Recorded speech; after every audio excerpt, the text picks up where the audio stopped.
Hey, it's Chris De La Garza, Capital Title Business Development Rep, and today we're going to talk about how to have successful open houses that are mega open houses. Tell me if this sounds familiar. Your first, maybe your second open house, you're a newer agent, maybe you've been doing it for a year or two and you're like, I'm gonna try open houses. So you get excited, you put out your signs, you get there early, you put a Facebook ad out, you even boost it. And you're like, man, I'm gonna get all these great new leads, I'm gonna sell the house, and it's crickets. There's nothing more frustrating than working for free. Open houses, my friends, is more than just about opening doors and serving Texas-sized chocolate chip cookies. It's about having presence and branding who you are as an agent and what you offer. Today, we're gonna go over my 7 powerful strategies on how to have a mega open house. Step 1 is about knowing who your ideal client is. Guys, this is just like dating. And I know a lot of you guys have heard these analogies, but it's all about finding that perfect partner. Finding your ideal client and having your ideal open house client show up is the same thing.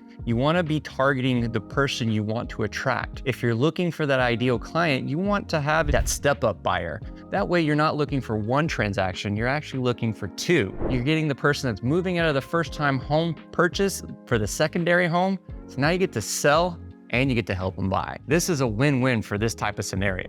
Step 2, location, location, location. Guys, I know you've heard this already. Location is one of the biggest things in real estate. Well, it's no different from open houses. You shouldn't just take what is given to you when you're doing an open house. You want to be intentional. Figure out what that ideal scenario looks like, and location plays a big role, whether it's talking about the school district, whether it's talking about shopping, or just being in that gray area that affecting appreciation. All these come into play. You don't want to try to do open houses all over the entire city. You want to focus on your niche where you're going to be branding you over and over again. Step 3 is pre-marketing. This is where you're getting everything ready for your big event. And I say big event because, guys, this is not just another open house. All the open houses you see out there where they don't get really good results is because they don't treat it as an event. Guys, this needs to feel like the neighbors are questioning what is going on. You want to have people driving by as, man, what are all these signs for? It's because of the fact you're creating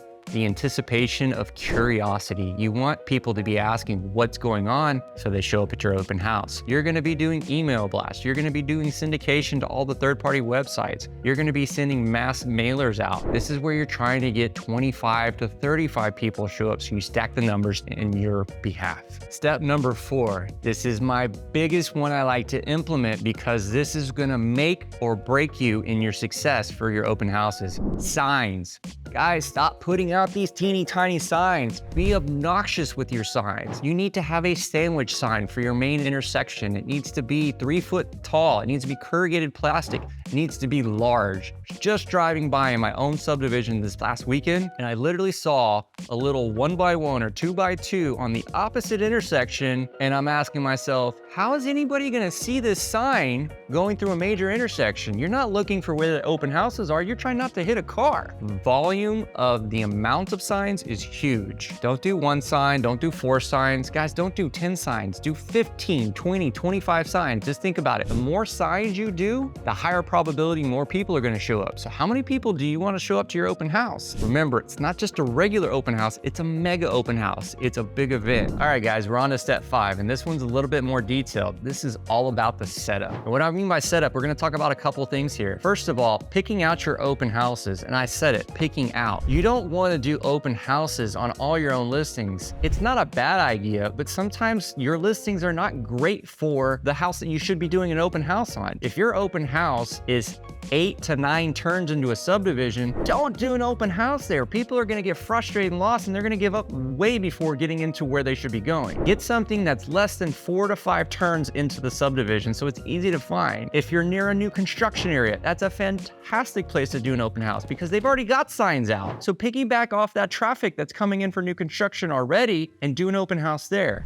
Vacant houses, another great one to do open houses on because you're not having to worry about time and what you're trying to navigate, making sure nobody's messing up the client's possessions. Not to mention, it's a whole niche on how I like to do my advertising, specifically saying, statistically, Sellers with vacant houses are more willing to negotiate than those that are occupied because they have that financial pain. If you have one of those brokers or you like to use it saying, hey, I need you to sign in when you come into my open house because my broker requires it, change that verbiage. Instead, hey, sign in if you're interested on my VIP list of vacant homes in the area because they're more likely to sell faster. Is that something you might be interested in, Mr. Buyer? Whole different mindset there. If you want to know about more of that, give me a call. On to step 6, the property tour.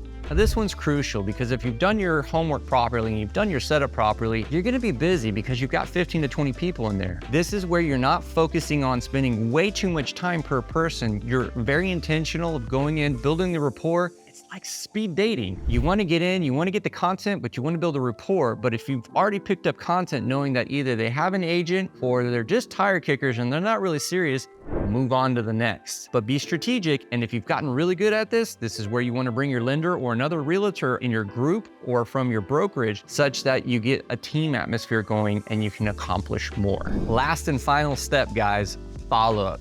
The details are always in the follow-up because you could have a phenomenal open house, but guess what? If you don't call any of them or you don't follow up with any of them, you're not going to get any business. If you're hoping for them to call you guys, you're in the wrong business. Now, it does happen, especially if you put out really good value. There are lots of tips and tricks to getting people to want to talk to you. First and foremost, if you can figure out a way to have a lender there and you're getting social securities in your open house, not trying to get you guys to steal identities here, but you're trying to sell some houses. So with that being said, what do you think that conversion rate looks like when you're following up with a client that you've talked to and they've put it in a credit app versus one that you've built good rapport with? So don't lose sight of being more intentional about when you talk to your people. The other little trick I like to do is I like to do giveaways at my big events. So I'm gonna be publicizing on my video tour that I advertise prior to that I'm doing something or I'm giving something of value, whether it's a gift card to a popular restaurant in the area and I've tried to loop in that restaurant owner to what I've got going on and maybe try to send some love to them. And with doing this giveaway, you're gonna make sure that you videotape it at the actual end of the open house and you're going to advertise the fact that you're not full of it and you're actually doing it. This will make a big difference and it will almost create a following of people that are interested in continuing going to all of your open houses, especially if you focus on a niche, whether that's that vacant house, that luxury home,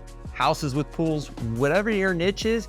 Be intentional about it. You'll be having those 25 to 30 people showing up at every one of your open houses. And there you have it, guys, the 7-step strategy on how to be the rock star for having mega open houses. If I could recommend one thing, do at least one open house per weekend. Keep moving forward. Crush it, guys. You guys got this. And if you need anything, don't hesitate to reach out to me. I'm happy to help you, whether it's one-on-ones or walking you through on what systems and process you need to put in place.